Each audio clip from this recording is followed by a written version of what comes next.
Abala naman sa pamimili at pagkumpleto ng 12 bilog na prutas sa mga kapatid natin para sa medianoche mamaya. Swak pa rin kaya ito sa budget ng mga mamimili.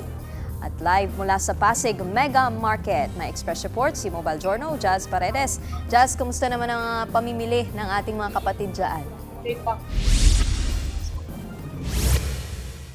Nikki, dagsana ang mga last-minute shoppers dito sa Pasig Mega Market para sa pagsalubong sa bagong taon mamaya. Maaga pa lang siksikan at ubusan na ang mga paninda dito. Bumuhos na ang mga mamimili sa Pasig Mega Market upang mamili ng ihahain sa medianoche. Una sa listahan ng mga namimili ang pagkumpleto sa 12 bilog na prutas na pampaswerte. Kapansin-pansin ang pagtaas ng presyo ng mga prutas kumpara noong bago magpasko. Ayon sa mga nagtitinda, nagsimulang magtaas ang presyo simula kahapon.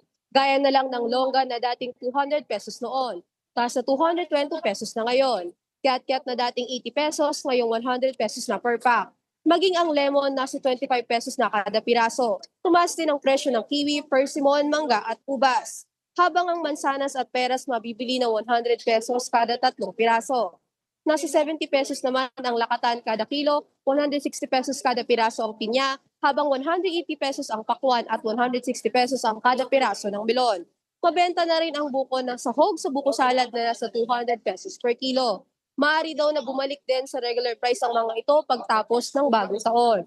Samantala, mabenta rin dito ang mga pampaswerte gaya ng prosperity jars na 40 pesos, lucky charms na 35 pesos at gold coins na nasa 20 pesos per pack. Ayon sa mga nagtitinda, bukas sila simula kagabi kaya naman asahang maagang magsasara ang karamihan sa mga nagtitinda dito.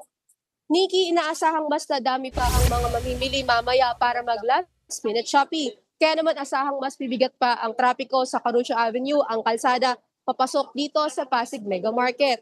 Patuloy din ang pag-iikot ng mga otoridad, partikular ng Pasig City Police at ilang barangay officials upang siguraduhin ang seguridad dito sa palengke. Nikki?